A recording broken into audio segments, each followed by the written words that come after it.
2. Wanted, an Unpractical Man by G.K. Chesterton. There is a popular philosophical joke intended to typify the endless and useless arguments of philosophers. I mean the joke about which came first, the chicken or the egg. I am not sure that properly understood it is so futile an inquiry after all. I'm not concerned here to enter on those deep metaphysical and theological differences of which the chicken and egg debate is a frivolous but a very felicitous type. The evolutionary materialists are appropriately enough represented in the vision of all things coming from an egg, a dim and monstrous oval germ that had laid itself by accident. That other supernatural school of thought, to which I personally adhere, would be not unworthily typified in the fancy that this round world of ours is but an egg brooded upon by a sacred unbegotten bird, the mystic dove of the prophets. But it is to much humbler functions that I here call the awful power of such a distinction. Whether or no the living bird is at the beginning of our mental chain, it is absolutely necessary that it should be at the end of our mental chain. The bird is the thing to be aimed at, not with a gun, but with a life-bestowing wand. What is essential to our right thinking is this, that the egg and the bird must not be thought of as equal cosmic occurrences recurring alternately forever. They must not become a mere egg and bird pattern, like the egg and dart pattern. One is a means and the other an end. They are in different mental worlds. Leaving the complications of the human breakfast table out of account, in an elemental sense, the egg only exists to produce the chicken. But the chicken does not exist only in order to produce another egg. He may also exist to amuse himself, to praise God, and even to suggest ideas to a French dramatist. Being a conscious life, he is, or may be, valuable in himself. Now our modern politics are full of a noisy forgetfulness that the production of this happy and conscious life is after all the aim of all complexities and compromises. We talk of nothing but useful men and working institutions. That is, we only think of the chickens as things that will lay more eggs. Instead of seeking to breed our ideal bird, the eagle of Zeus or the swan of Avon, or whatever we happen to want, we talk entirely in terms of the process in the embryo. The process itself, divorced from its divine object, becomes doubtful and even morbid. Poison enters the embryo of everything, and our politics are rotten eggs. Idealism is only considering everything in its practical essence. Idealism only means that we should consider a poker in reference to poking before we discuss its suitability for wife beating. That we should ask if an egg is good enough for practical poultry rearing before we decide that the egg is bad enough for practical politics. But I know that this primary pursuit of the theory, which is but pursuit of the aim, exposes one to the cheap charge of fiddling while Rome is burning. A school, of which Lord Rosebery is representative, has endeavored to substitute for the moral or social ideals which have hitherto been the motive of politics a general coherency or completeness in the social system which has gained the nickname of efficiency.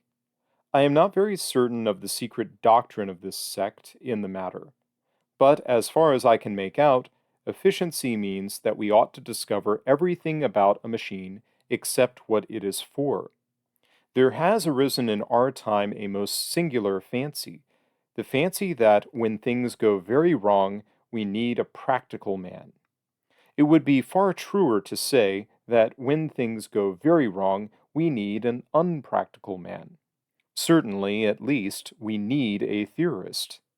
A practical man means a man accustomed to mere daily practice, to the way things commonly work. When things will not work, you must have the thinker, the man who has some doctrine about why they work at all. It is wrong to fiddle while Rome is burning, but it is quite right to study the theory of hydraulics while Rome is burning. It is then necessary to drop one's daily agnosticism and attempt rerum cognoscere causis.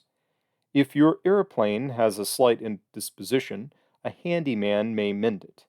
But if it is seriously ill, it is all the more likely that some absent minded old professor with wild white hair will have to be dragged out of a college or laboratory to analyze the evil. The more complicated the smash, the whiter haired and more absent minded will be the theorist who is needed to deal with it, and in some extreme cases, no one but the man, probably insane, who invented your flying ship could possibly say what was the matter with it. Efficiency, of course, is futile for the same reason that strong men, willpower, and the Superman are futile. That is, it is futile because it only deals with actions after they have been performed. It has no philosophy for incidents before they happen, therefore, it has no power of choice. An act can only be successful or unsuccessful when it is over. If it is to begin, it must be, in the abstract, right or wrong. There is no such thing as backing a winner, for he cannot be a winner when he is backed. There is no such thing as fighting on the winning side. One fights to find out which is the winning side. If any operation has occurred, that operation was efficient. If a man is murdered, the murder was efficient. A tropical sun is as efficient in making people lazy as a Lancashire foreman bully in making them energetic. Maeterlinck is as efficient in filling a man with strange spiritual tremors as Messrs. Cross and Blackwell are in filling a man with jam. But it all depends on what you want to be filled with. Lord Rosebery, being a modern skeptic, probably prefers the spiritual tremors. I, being an Orthodox Christian, prefer the jam. But both are efficient when they have been affected, and inefficient until they are affected. A man who thinks much about success must be the drowsiest sentimentalist, for he must be always looking back. If he only likes victory, he must always come late for the battle. For the man of action, there is nothing but idealism. This definite ideal is a far more urgent and practical matter in our existing English trouble than any immediate plans or proposals. For the present chaos is due to a sort of general oblivion of all that men were originally aiming at. No man demands what he desires. Each man demands what he fancies he can get. Soon people forget what the man really wanted first, and after a successful and vigorous political life, he forgets it himself. The whole is an extravagant riot of second bests, a pandemonium of pis-aller. Now, this sort of pliability does not merely prevent any heroic consistency, it also prevents any really practical compromise. One can only find the middle distance between 2 points if the 2 points will stand still. We may make an arrangement between two litigants who cannot both get what they want, but not if they will not even tell us what they want. The keeper of a restaurant would much prefer that each customer should give his order smartly, though it were for stewed ibis or boiled elephant, rather than that each customer should sit holding his head in his hands, plunged in arithmetical calculation about how much food there can be on the premises.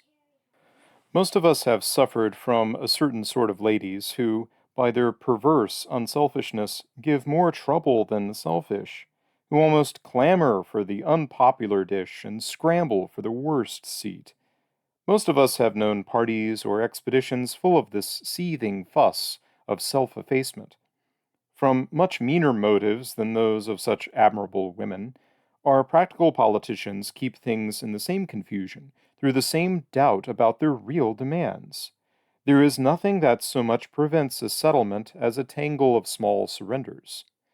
We are bewildered on every side by politicians who are in favor of secular education but think it hopeless to work for it, who desire total prohibition but are certain they should not demand it, who regret compulsory education but resignedly continue it, or who want peasant proprietorship and therefore vote for something else. It is this dazed and floundering opportunism that gets in the way of everything. If our statesmen were visionaries, something practical might be done. If we ask for something in the abstract, we might get something in the concrete. As it is not only impossible to get what one wants, but it is impossible to get any part of it, because nobody can mark it out plainly like a map.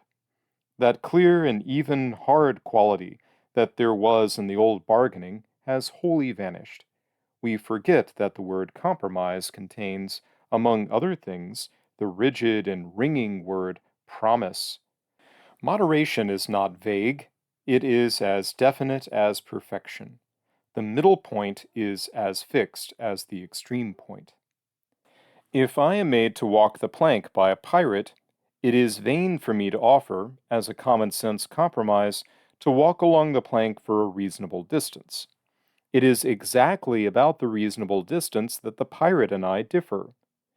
There is an exquisite mathematical split second at which the plank tips up. The common sense ends just before that instant.